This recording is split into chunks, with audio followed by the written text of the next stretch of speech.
السلام علیکم دوستو، آج کی کہانی کا نام ہے سونے کے سکے اور خود غرض آدمی۔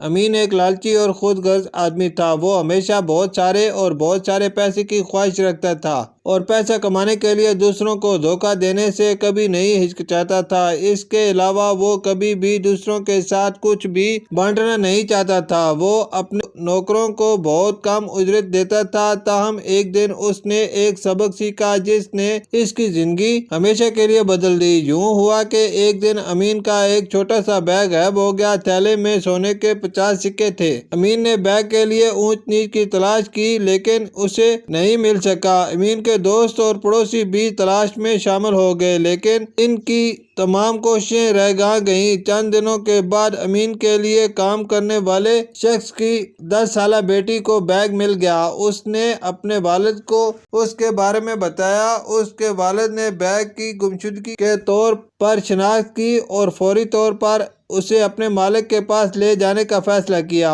اس نے تھیلی اپنے مالک امین کو واپس دی اور اس سے کہا کہ چیک کرے کہ اس تھیلے میں سونے کے 50 سکے تھے۔ امین سکے واپس حاصل کرنے کے لیے پرجوش تھا لیکن اس نے ایک چال چلانے کا فیصلہ کیا۔ اس نے اپنے کارکن پر چلایا، اس تھیلے میں سونے کے 75 سکے تھے لیکن تم نے مجھے صرف 50 دیے، باقی سکے کہاں ہیں؟ تم نے انہیں چرایا ہے۔ یہ سن کر کارکن حیران رہ گیا اور اپنی بے گناہی کا دعویٰ کیا۔ خود غرض اور لالچی امین نے کارکن کی کہانی کو قبول نہیں کیا اور اس معاملے کو عدالت میں لے جانے کا فیصلہ کیا۔ جج نے دونوں فریقین کو سنا۔ اس نے بیٹی اور کارکن سے بیگ میں پائے جانے والے سکے کی تعداد کے بارے میں سوال کیا اور انہوں نے یقین دلایا کہ یہ صرف 50 ہیں۔ اس نے امین سے پوچھ گچھ کی اور امین نے جواب دیا، جی میرے آقا، میرے تھیلے میں سونے کے 75 سکے تھے اور انہوں نے مجھے صرف 50 دیے، اس لیے یہ بالکل واضح ہے کہ انہوں نے 25 سکے چرا لیے ہیں۔ جج نے پھر پوچھا، کیا